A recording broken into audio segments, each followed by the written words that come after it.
Aaron Strong was only 18 when he died in April, a future full of opportunities, lost to a cocktail of illegal prescription drugs, which included the powerful painkiller tramadol. Despite their grief, Aaron's family spoke to us to warn other young people not to touch these deadly pills. I'd love to see an end to this heartache on families because it's happening week in and week out. Just for a few and it needs to stop. With a number of deaths recently linked to tramadol, Northern Ireland's top pathologist is now speaking out about his fears over the abuse of the drug.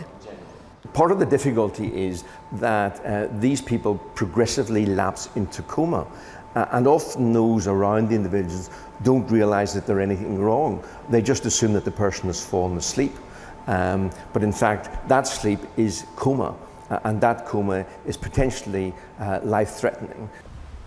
Professor Crane has gone public on this because he has examined the bodies of those who have died from drug overdoses, revealing that tramadol is claiming more lives than any other drug here. That's based on new research the professor has just completed. The first tramadol-linked deaths were in 2001. 2 were recorded. Since then, the number has been rising. In 2014, 30 people died, the youngest 18, the oldest 55. Last year there were 33, the youngest a 16-year-old girl, the oldest a pensioner in his 70s. Even for a man who deals with death on a daily basis, these are shocking statistics. The view perhaps is that people die from taking drugs like heroin and morphine and so forth, but our work shows that in fact tramadol is the big one, it's the big killer.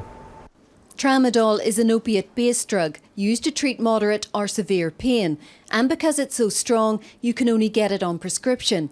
But anti-drug campaigners say more and more are turning to the black market to get this cheap but deadly high.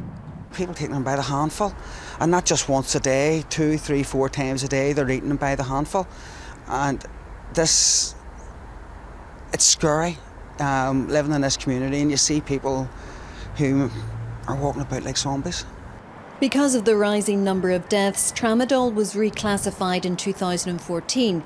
That means if you don't have a prescription, you are in possession of a Class C drug. Now calls for that to be upgraded to a Class A. If tramadol is killing so many people in Northern Ireland, then I think we have to have stricter controls on its use. Those who see the damage caused within communities now calling for more to be done. The message is simple. If not, the death toll will rise. Professor Crane speaking out just the first step. He will meet Northern Ireland's Chief Medical Officer later this month to push for urgent change. Sharon O'Neill, ITV Live.